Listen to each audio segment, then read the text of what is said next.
आपने संसद में ये कहा कि आज मुसलमान का नंबर है, कल आप सबका नंबर आएगा।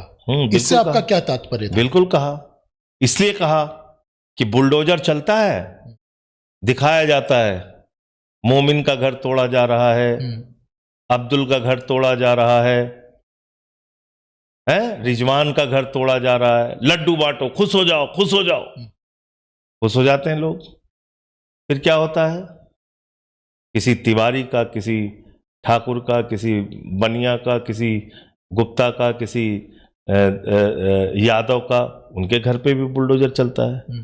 मैं आपको आधिकारिक रूप से जिम्मेदारी के साथ ये बात कह रहा हूं आपके चैनल के ऊपर, 80% से ज्यादा घर भारतीय जनता पार्टी ने हिंदुओं के तोड़े हैं। अच्छा, 80% से ज्यादा। ये बहुत बड़ा स्टेटमेंट है आपका। बड़ा स्टेटमेंट है, प्रमाण के साथ मैं कह रहा हूं। आप ये कह रहे हैं मंदिर भी तोड़े हैं इन लोगों ने, जितने घरों में बुलडोजर मंदिर भी तोड़े हैं, 80% से दिल्ली से उदाहरण शुरू कीजिए आप। हमारे पूर्वांचल के भाइयों के घर तोड़े हैं, यूपी बिहार के लोगों के घर तोड़े हैं, मद्रास के लोगों के घर तोड़े हैं, चेन्नई के घर के लोगों, तमिलनाडु के लोगों के घर तोड़े हैं। चलिए आपको दिखाता हूं मैं, वो हिंदू नहीं है। हमारे खुद के गृह जनपद में सफाई कर्मी जो लोगों के मलमूत्र साफ करते हैं, जिनके पैर धोने का नाटक करते हैं भारत के प्रधानमंत्री, उनका घर तोड़ दिया गया। 35 घरों पे बुलडोजर चलाया गया सफाई कर्मियों के। आप चलिए मेरे साथ अयोध्या, वहां कितने हिंदुओं के घर तोड़े गए, कितने पुरातन मंदिर तोड़े गए। चलिए मेरे साथ वाराणसी, अभी चाची की कचौड़ी की दुकान 100 साल पुरानी थी, उसको ध्वस्त कर दिया। पहलवान लस्सी की दुकान 70-80 साल पुरानी थी, उसको ध्वस्त कर दिया।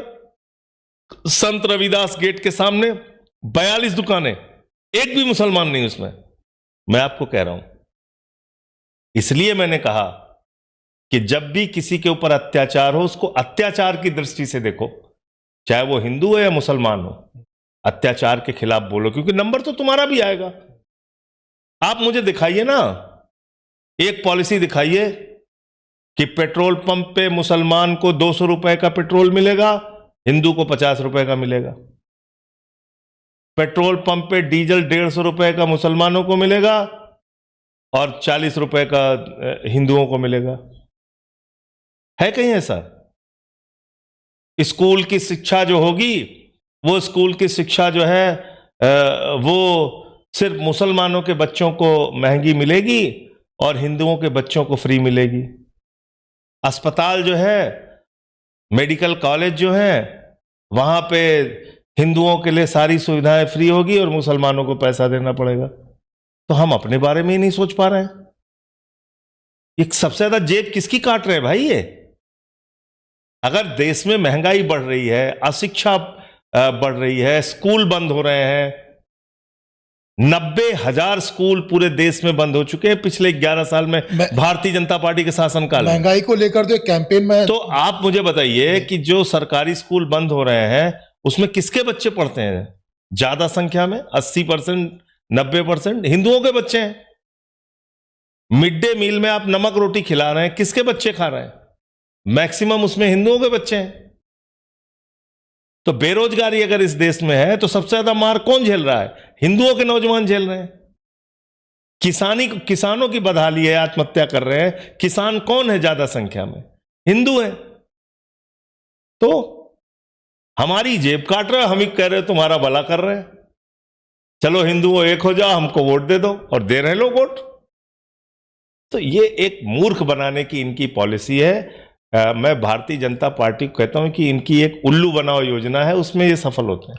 सफल हो रहे हैं? हाँ, बिल्कुल सफल हो रहे हैं। तो लोग आपका मैसेज समझ नहीं पा रहे हैं। नहीं, मैं खुल के कह रहा हूं, वो हिंदू मुस्लिम नहीं, मैं खुल के कह रहा हूं कि इनकी एक जो उल्लू बनाओ योजना है, उसके चक्कर में देश का नौजवान, देश का आम आदमी जब तक फंसा रहेगा तब तक उसका भला होने वाला नहीं है। लेकिन भारतीय बात सुनने में कड़वी लग सकती है, लेकिन सच यही है कि एक नशा जो आपके दिमाग और दिल में डाल दिया है इन्होंने व्हाट्सएप के जरिए, मीडिया के जरिए, गोदी मीडिया के जरिए, इस नशे से जब तक आप बाहर नहीं आओगे, अपने भले के बारे में आप सोच ही नहीं सकते। लेकिन फिर अगर मैं आपके शब्दों में अगर मैं कहूं तो नफरत की राजनीति, मोहब्बत की राजनीति पर हावी पड़ रही है। आप समझा नहीं पा रहे हैं लोगों को? नहीं, ऐसा नहीं है। अगर हावी पड़ रही होती तो आज ये 543 में से 500 सीट लेके बैठे होते। भाई 240 पे आए ना, इसका मतलब लोगों का नशा धीरे धीरे उतर रहा है, लोगों को समझ में आ रहा है